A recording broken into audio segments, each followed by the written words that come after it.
All right, I am Gone today coaching in Great Falls, so I just left a quick little video to get us through combinations and counting.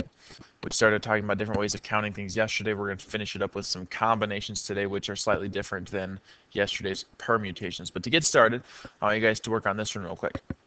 A baseball coach is deciding between 5 players for his top 3 spots in the batting order. How many different orders are there? So go ahead and pause this for a minute. Everybody take a shot at it, and then turn it back on when you're ready.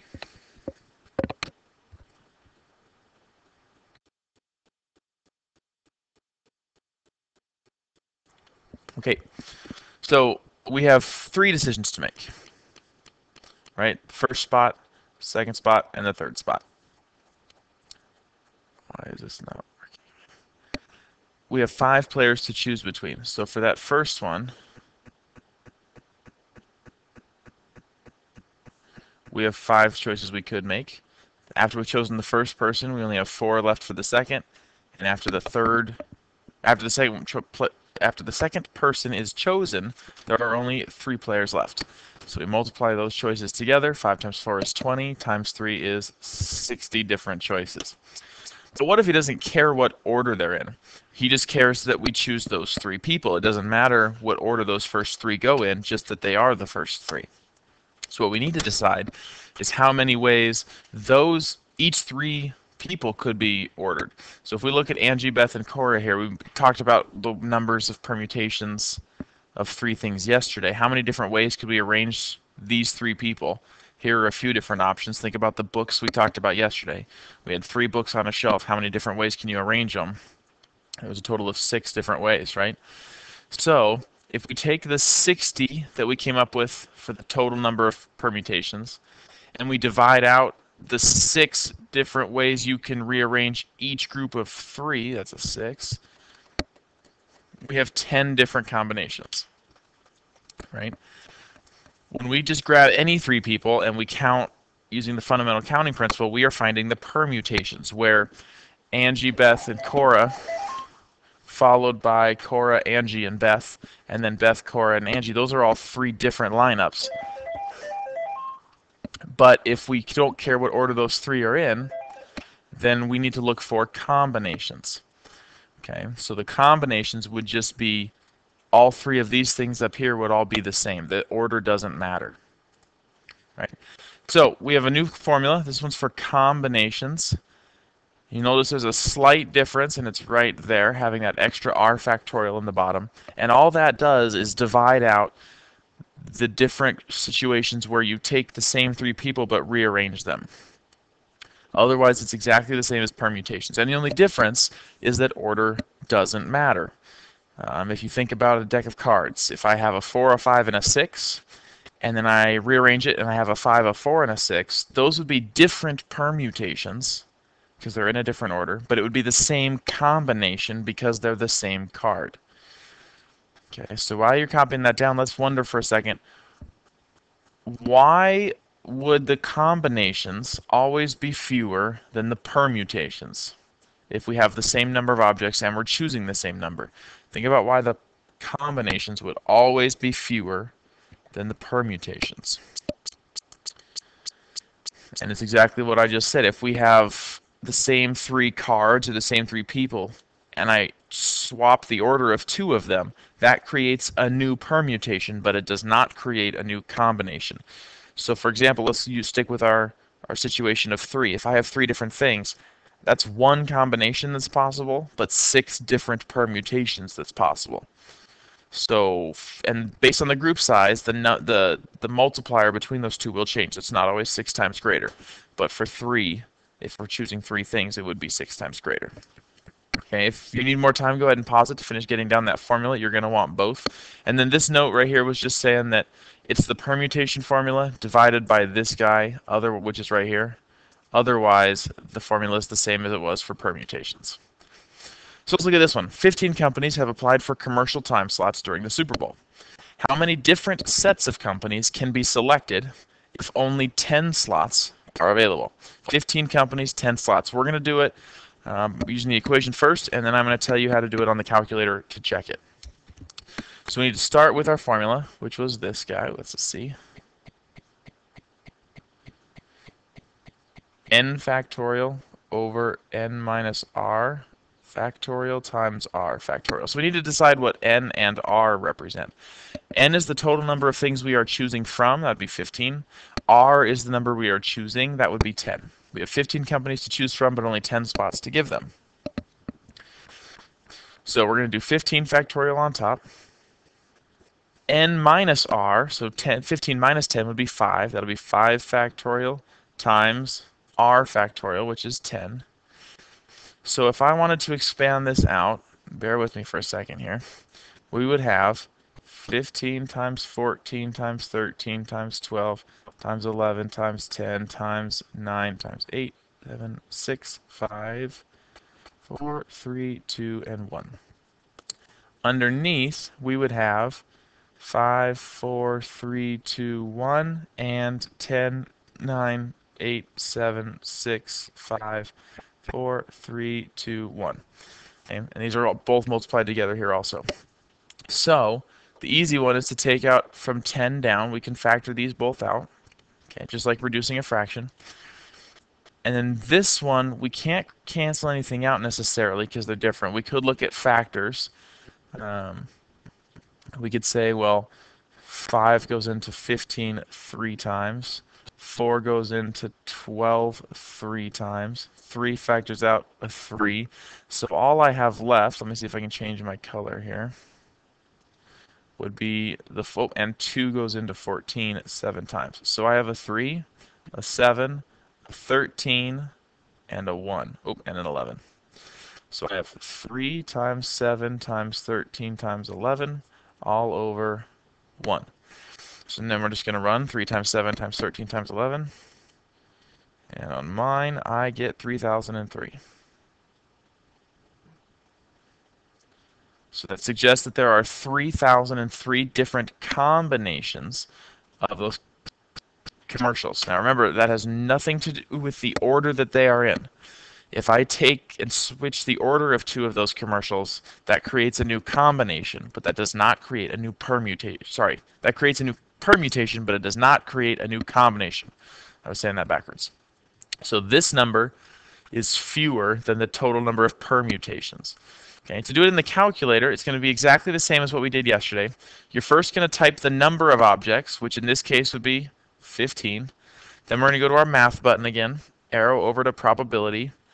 It's option number 3 this time, which is NCR. C stands for combination, so you hit enter on that. Then you need to go back and type the number of objects that we're choosing. So on your calculator screen, you will see 15 NCR, and then you're going to type a 10. So type 15, hit math, go over to probability, down to number 3, and then 10. And when you hit enter, you will get 3003. One other thing I want to mention up here when you're doing this, if you want to just cancel out the 10 and then calculate this top part, if you're not as confident getting all those factors out of there, that's fine too. I was just trying to make things a little bit easier, keep the numbers smaller, but it'll all work out in the end either way. Okay, go ahead and pause it here if you need to see these instructions at all. Otherwise, we're moving on. For a court case, there are 30 prospective jurors. How many different ways can a panel of 12 jurors be selected? It's important whenever we're calculating or counting these different things to recognize whether or not we need combinations or permutations. So on a jury, the order of the jurors makes no difference. The jurors will elect one leader or foreman, but that has nothing to do with how they're selected. They do that after the fact. So if I pick any 12 people and then I switch 2 of them switch the chairs they're sitting in, that doesn't change the panel that I have. The jury will still be the same, even if I rearrange the people. So we're going to definitely only care about combinations here, not permutations. So we have, we want oops, I need to change to a pen. I don't know why it does that. We need combinations of 30 things taken 12 at a time, or 30 choosing 12.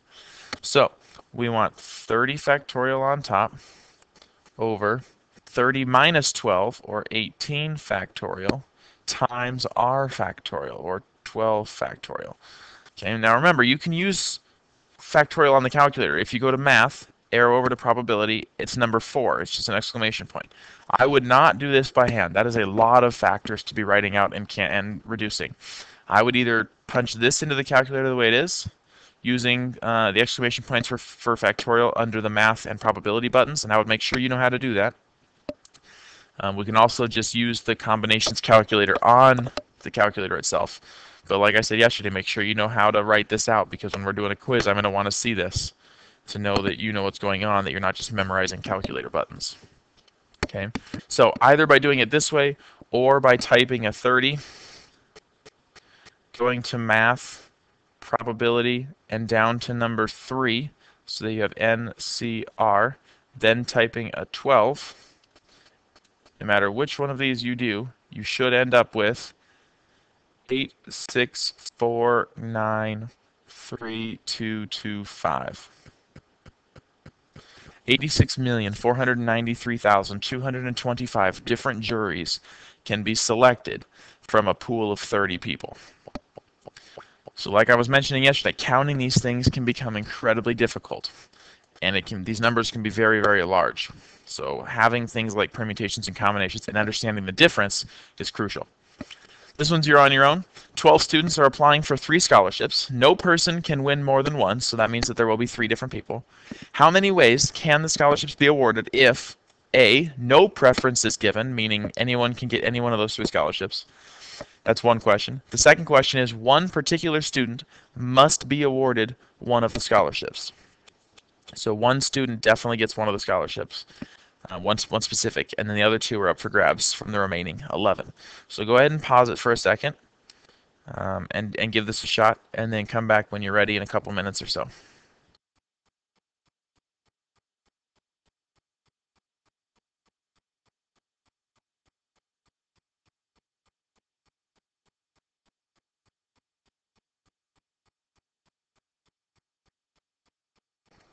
Okay, so for A, it's just a standard combinations question. We have combinations of 12 students that we're choosing 3 of. So we want 12 factorial over 12 minus 3, which is 9 factorial, times 3 factorial. This one's probably not too bad. You can imagine that from 9 down we cancel out. So up top we have 12, 11, 10 divided by 3. Or go ahead and punch it in the way it is. Or you can do that on a calculator. Either way. 12 students, math, probability, down to option number 3, which is NCR. Choosing 3, we have 220 different combinations. Again, combinations, not permutations. If Stephen gets scholarship 1, Susie gets scholarship 2, and Frederick gets scholarship 3, and then I swap Susie and Frederick's scholarships, that does not change the combination. We're assuming these 3 scholarships are identical. It would change the permutation. So if the values of the scholarships were different, we would definitely want to count the permutations. But if we assume that the scholarships are all the same, combinations works just fine. Now the second question might be just a little bit tougher. One particular student must be awarded one of the scholarships. So if we think about it as our 3 decisions here, we have 1 student to choose for that first scholarship. He definitely gets one. Now I have 2 scholarships left to give and 11 students to give it to. So I'm going to multiply that by 1, which, spoiler alert, doesn't change anything. I have combinations of 11 scholarships, or sorry, 11 students that I'm going to choose 2 of. So it would be 11 factorial over 11 minus 2, still 9 factorial, times 2 factorial. So if we have 11 students, we go math, probability, down to option number 3. And then we choose 2 of them, we will have 55 combinations. So once I take out that 1 scholarship and I award it to 1 student specifically, and then I only have 2 left, look at the reduction in the total number of combinations, down from 220 down to 55. So adding a new decision in there increases the combinations immensely. Okay. So everybody's got one of these on your locker, right? And you would say it's a combo lock, which stands for combination lock, except it's not. If it truly was a combination lock, and let's say your code was 12722, that would mean that 7, 22, 12 would also open your locker, right? Which would not be good. That would drastically reduce the number of different codes that could happen, right? Or it would at least drastically improve somebody's chances of opening your locker. These are actually permutation locks because you have to get the correct numbers in the correct order. So that's just what I think is kind of funny about this, is they have a lock that specifically relies on permutations to work, and then they went and named it a combination lock. Obviously, they did not ask a math person what they should call those things. So that's what I use to remember which is which. I just remember, well, combination locks are backwards because order matters. We use combinations when the order does not matter, and we use permutations when it does matter. And I just noticed that this is a typo. Those should be switched. We use permutations when the order matters, and we use combinations when it does not matter. It's an easy mistake to make, obviously, since I just did it, but it's important to remember. We use permutations when the order matters. We use combinations when the order does not matter. So for these permutation locks, you have to have the correct 3 numbers, and they have to be entered in the correct order, or your locker won't open. If they truly were combination locks, that would mean that when you get the correct 3 numbers, you have the combination, even though there would technically be 6 different permutations for each set of 3 numbers, which making them permutation locks drastically increases the total number or the maximum number of possible codes. So the whole point of this was just to give you kind of something you could use to help remember the difference between permutations and combinations, and that's that permutation locks or combination locks are named incorrectly. They should be called permutation locks. Okay. So one more yo-yo, I want you to look at each of these 3 situations and decide if it's a permutation or a combination, and then calculate. So go ahead and take a couple minutes. The first thing you have to decide is it permutation or combination, and then actually calculate how many there are. Go.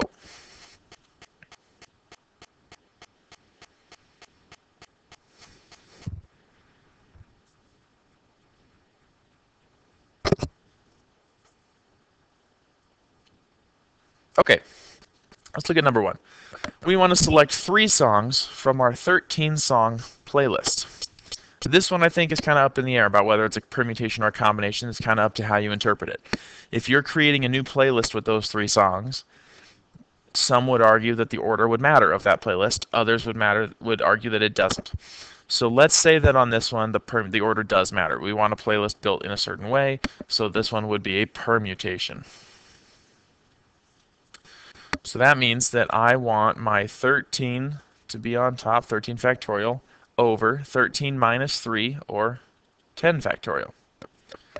And so then when we do that, we would do 13 factorial, or you can use the probability function under the math menu, and we're going to choose 10 of them.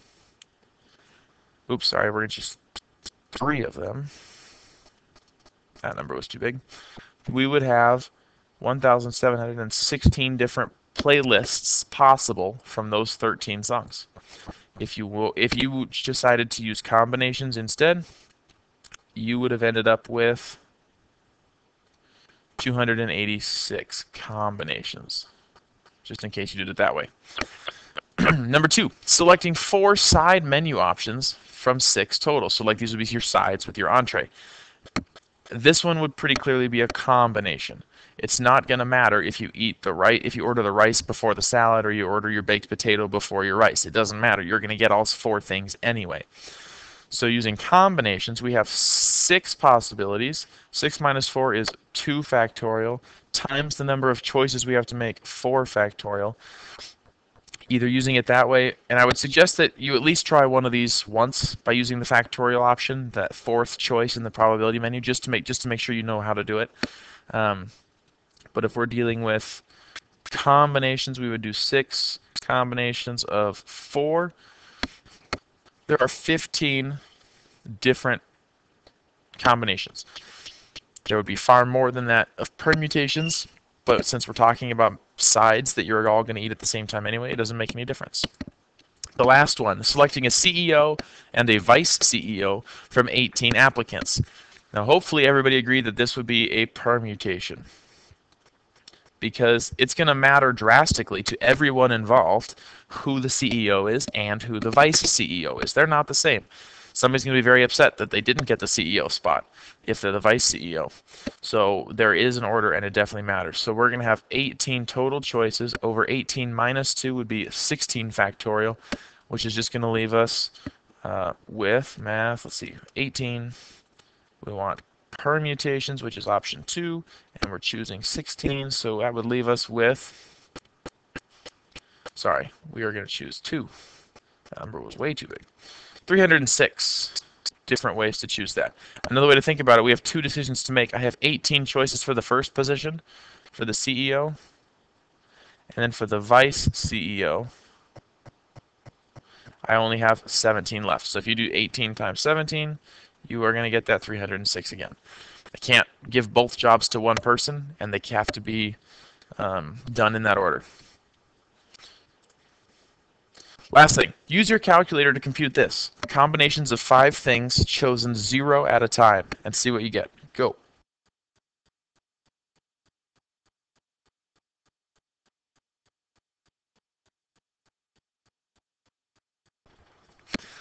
So we want 5 total choices. 5 minus 0 is 5 factorial divided by 0 factorial, the number of things we're choosing. So let's just look at this one. I have 5 times 4 times 3 times 2 times 1 over 5 times 4 times 3 times 2 times 1. And then this guy. And if you remember yesterday, 0 factorial is 1. So I have another 1 down there. And then we just start canceling things out. 5 over 5, 4 over 4, 3 over 3, 2 over 2, 1 over 1, and all I have left is a 1. The answer is 1. And that makes sense. How many different combinations are there of 5 things if I choose 0 of them? How many different ways can you have nothing? Just one, right? There's only one combination where you have nothing. Okay, so hopefully that makes some sense. You are familiar with the difference between combinations, permutations. We are going to jump ahead to the homework, which is day 7. Good luck. Help each other. If you have any questions, I will be back tomorrow.